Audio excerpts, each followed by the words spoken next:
farmers who happen to be Romani or whatever. It's already, before that it was the Indians and the Pakistanis and the Irish and whatever.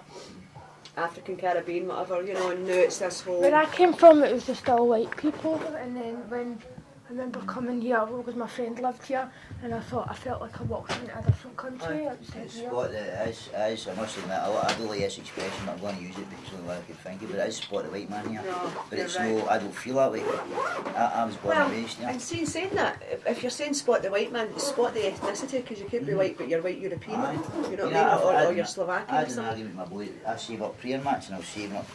I'd seen these two prayer mats and I picked them up and I was like, wow, I know where they're going right now, right, it's my lead to my jack, I'm just getting pinned to the wall. And I went to buy them and he said, sorry, no, can't sell. I said, what is that? He said, there's a price tag on them for sale. No, you need to be Muslim. I said, look at the colour of my skin, my friend. What do you see? What do you see when you look at me? I said, you don't know my religion. You're making judgments, you're a racist then. That's quite racist actually. And I never used to show UNICEF. I'll not be back. That's bad. That's bad, considering how people should treat each other as you would like to be treated. So, you know what I mean? No, I live in Annandale Street in the Govanhill Park. It's always black, ethnic, whatever, out playing. But that's a good thing. The park is for that anyway. So why can't people use it regardless of where you're from? You know, you find that or your ethnicity.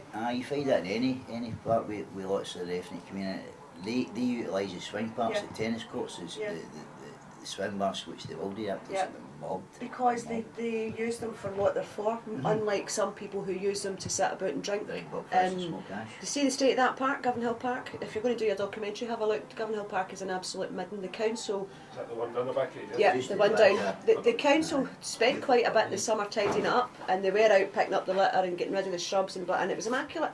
And within the space of a week, it's just people and it's everybody. It's not just one particular ethnic group chucking their litter, too lazy to go to a bin.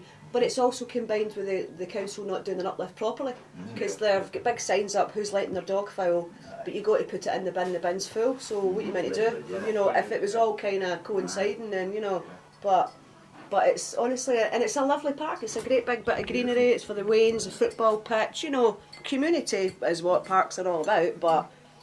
But what can you do? It's clean just now. They're out this morning again, so they do look after it. But, I used to see when I was homeless, I used to sunbathe in the sandpit. It's my personal beach. My shoes off, my bare feet, just walk amongst the ranges of sand from my bare feet. And it was all the ethnics that were in it, wasn't it? Anyway, folk enjoyed the pleasures of simple things like that. See Liam's You're feet. sitting on courses. I mean, the white folk are just... Some are ignorant to the minorities' needs. They just don't want to, and it's suspicion and fear because they don't understand the different cultures. It's like the Romani culture. There's this perception they're all thieves, they're all this, they're all that, and maybe you might see the odd one stealing a bag of something, but that doesn't mean to say that you can then tar everybody with the same brush. It's like you've been caught stealing, therefore he's a thief, and you know what I mean? Is every white man a thief? It's this whole assumption. I'm rubber lips and long curly hair, don't it?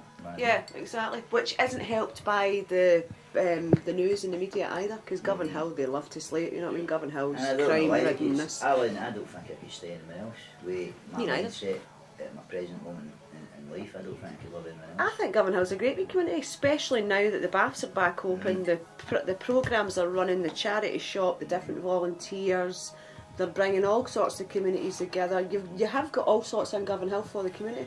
So Govanhill, there's really no excuse actually for Govanhill to be disorganised, because it is organised. What I was saying to David the other on here, the thing is see your Pakistani community and your Indian community, which I've grew up in 35 years, we've got someone to go with problems and anything that crops up, they can all go to a temple, a mosque, a shrine, somewhere. The Romani community haven't gone at yet.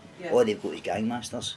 They make a complaint to slap in the mouth. You do know there was one of the lecturers from my uni that had to go to court to fight for the Romani community to be recognised as an ethnic group, because they were just saying, no, they're just whatever, they're just gypsies, incomers, they're just this, they're just Eastern that. European He gypsies, actually went to court and put his argument across, because he'd done his dissertation on Romani, or on travelling communities, and he actually went to court and fought and whatever expertise he used, and he got them recognised as an ethnic group, hence how you now refer to them as the Roma community. But that's ridiculous that they even had to go and do that, you know what I mean? To get some sort of status, because then that affects how you apply for things, housing, benefit, like, you know, blah blah blah. People should have the balls. People should have the courage to stand up and speak the truth when it comes to these communities and tell the ignorant white folk that they're not getting any more benefits than you. No, I know. I've stood in the post office queue in a crisis loan for £25 and I fucking needed it just to get me food and cigarettes, because cigarettes to me is necessity, that's another addiction. And the guy in front's Slovakian or whatever, with £1,000 general. And people go, how do you get that and how have I got that? No, this poor me stuff. How does he get that and I haven't it? Because the guy deserves it, that's fine. Because He's done something to him. Yeah. The government's not just going to handle it. Look at the state, look at the welfare system just now, look at what they're doing, cutting benefits, capping benefits, sick pay, you can actually work, you're fine, you're fit to work. Do you honestly think, considering the government we've got in, who I'm not saying are racist, but they could be so as racist in some respects, especially when immigration's concerned, right? Do you honestly think they're going to give out their money to people coming out of the country, to all these communities, when that's not their rhetoric at all? I don't think so. They're hardly going to go like that, oh there's Ishmael, whatever, we'll just give him and his family £1,000. They're not going to want to give him £1,000, do you know what I mean? So unless it is the whole process thing that they are due it or whatever, they're not going to get it. It's just ridiculous. It's just common sense crap that's getting printed and punted by the media and by all these people, all these moral entrepreneurs making out that these guys are getting more, they're taking our jobs, they're taking our housing, and that's just not the case. There is no social housing before these people came. So it's just that extra demand on the social housing. Looks like it's because of them, but it's not. It's because there's none anyway. And these things are just bringing it to light, but these people are getting the blame. It's unreal. The government aren't creating jobs, the government aren't creating housing, and the government aren't doing things to help the people already in communities that are suffering poverty and deprivation, unemployment, etc. Exactly. It's the blame factor, make them the scapegoats.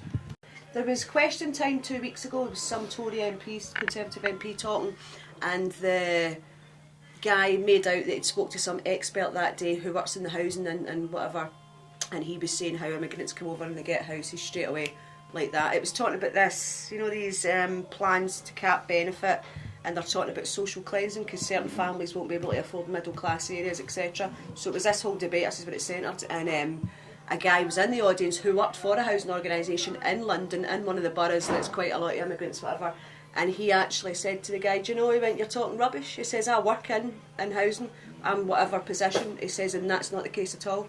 He said, I can assure you, you've got to fill in this, you've got to go through this process, blah blah blah, waiting list, such and such, whatever the housing, I don't understand housing, but, and the Tory MP on the panel was like, no, I spoke to somebody today, and the guy, well, your facts are wrong.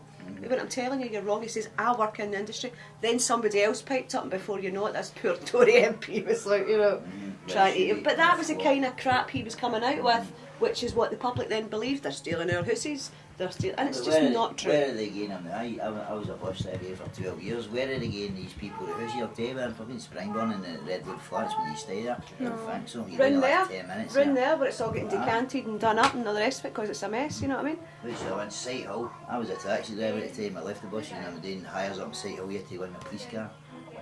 You get the money up front, you get the dress up front and wire and stuff. And so they're talking about getting these people good houses.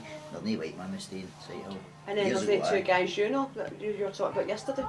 The two Indian men. From? The two Indian men that are sleeping rough or something. Oh, I was saying. There's a lot more than that, but that's two I know. I know, but there's an example. So, you know what I mean? So, And I was arrested by the UK Border Force for harbouring fugitives because they were here with no passports. And they get sent, we all get taken to the terrorist prison at Ellenstein. And I was like, I'm a Glaswegian. I thought it did funny, I couldn't see the good side of it. Anyway, it ended up they get deported. And they were back within a month. And they work, these guys work, but they can't have anything to do with anything legal. So they sleep in a coal bunker.